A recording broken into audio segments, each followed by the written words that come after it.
does it say about the way our critiquing world is right now? It's like more negative than positive. It's very negative. It's very harsh, very cruel. And is that what we want in our theater world? Does that foster us to have more theater people, or does that scare people away? It scares people away. They think they're going to get judged. They think they're going to get judged. And also, if I want to go see a show at the Sanger in New Orleans, and I read a review about it, and it's really negative, am I going to want to go see it? No. Probably not. So not only does it frighten away theatrical practitioners, practicers of theater, which you are, but it also frightens away people to go see the shows. It frightens away our audiences. And without an audience, can we really have theater? No.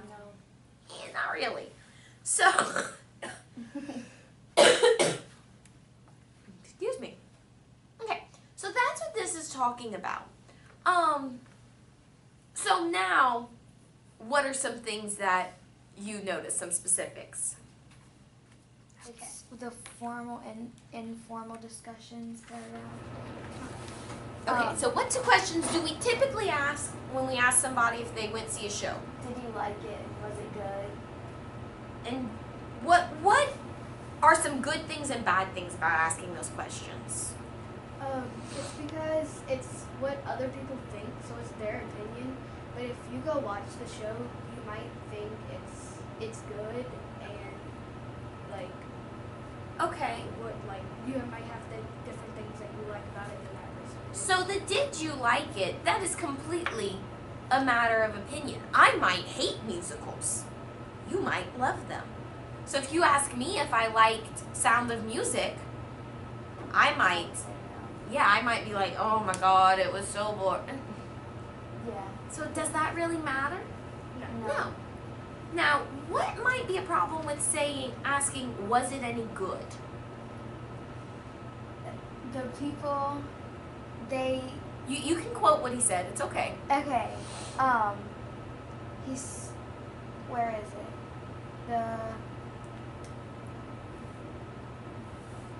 What makes something good? It's like interesting. Okay, but what makes it interesting? That goes back to matter of opinion, doesn't it? yeah. So that's the problem with asking, was it any good? Who decides what's good? Currently in our theater culture, the critics decide what's good in a very harsh and negative and cruel way. So that's not necessarily what we want to think about. What he says here, and I'm glad you found this paragraph because that's definitely the ones I wanted to talk about. The theater community has no common definition, vocabulary, or agreement about artistic quality, nor probably should it, because wouldn't that make theater really boring if good theater was set out like this and then everybody followed that same? Yeah, that's what makes theater so interesting, isn't it? That it's never the exact same. So when Todd London, the author of this article, polled different playwrights, what he found was that the general consensus was that a good play does what it sets out to do. Every play you do, you're doing for a reason. Sometimes it is just to entertain. Y'all play that y'all did at the end of the year was just completely to entertain. Yeah. Did it achieve that goal? Yes. And therefore, based on this definition, it was a good play. Now, somebody else brought that to another step and said, is what it's setting out to do worth doing? And for what our program is, yes, it was. Was it a big social commentary play? No. But that's okay. Not all theater has to be that. So if you actually look at the next paragraph too, this sort of brings about some ideas on different questions you can ask when you're critiquing. Rather than, did you like it? Was it good? He says there's no end to possible ways of talking about plays and production. It's just that we settled into essentially one way, and there's no end to the possible productive questions we might ask of a play or a production. How does the play use the theater? How does it live in the time and space? How does it fit in a body of work? What does it say about the world? How does it say what it says? How does it work? As opposed to does it work? Like really break it down like that. How does our personal experience of it change as it unfolds? What's strange about it? What's familiar?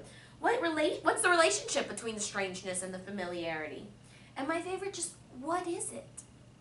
Like, just take it a little more general. And if you went out into the world right now and tried to be a critic, and you wrote a review for a newspaper, and you answered just those questions, probably it would get turned down right now, unfortunately, because that's the way our culture is. But I want to teach this to y'all now. I want to show this to y'all now because that's the only way things will change, is if we start with y'all at a young age really thinking about critiquing in a different way. Does that make sense? Yes. Good.